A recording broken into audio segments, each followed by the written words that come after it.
سب سے غلطی ہوتی ہے، سب انسان پھسلتے ہیں، سب گناہ کرتے ہیں، لیکن ضرورت کس بات کی ہے؟ جو آدم علیہ السلام نے کیا تھا۔ شیطان نے آدم علیہ السلام کو دھوکے سے پھسلایا تھا۔ اس کا نتیجہ کیا نکلا؟ جو اللہ نے ان کو نعمت دی تھی جنت کی صورت میں، وہاں سے ان کو نکال دیا گیا اور لباس بھی اتروا دیا گیا۔ تو بعض اوقات گناہ ہماری نعمتوں کے ضائع ہو جانے کا بھی باعث بنتے ہیں، لیکن اہم بات یہ ہے کہ آدم علیہ السلام نے اپنے رب سے کچھ کلمات سیکھ لیے، تو پھر فتاب علیہ، تو اللہ تعالیٰ ان پر مہربان ہو گئے۔ کیوں؟ کیونکہ انہ هو التواب الرحیم، کیونکہ وہ بہت زیادہ توبہ قبول کرنے والا، بہت رحم کرنے والا ہے۔ اگر غلطی ہو جائے، گناہ ہو جائے، تو یاد رکھیں اللہ تعالیٰ آپ کو گناہوں کے ڈپریشن میں ڈالنا نہیں چاہتے، اسی لیے اللہ نے توبہ کا آپشن رکھا ہے۔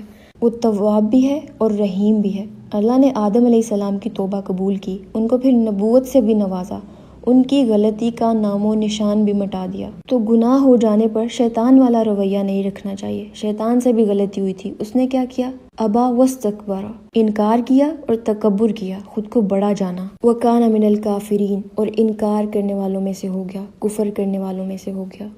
گناہ تو ہوں گے، کیونکہ رسول اللہ صلی اللہ علیہ وسلم نے فرما دیا کل بنی آدم خطاؤن، آدم کی ساری اولاد خطا کار ہے، وہ خیر الخطائین التوابون، اور بہترین خطا کار وہ ہیں جو بار بار توبہ کرنے والے ہیں۔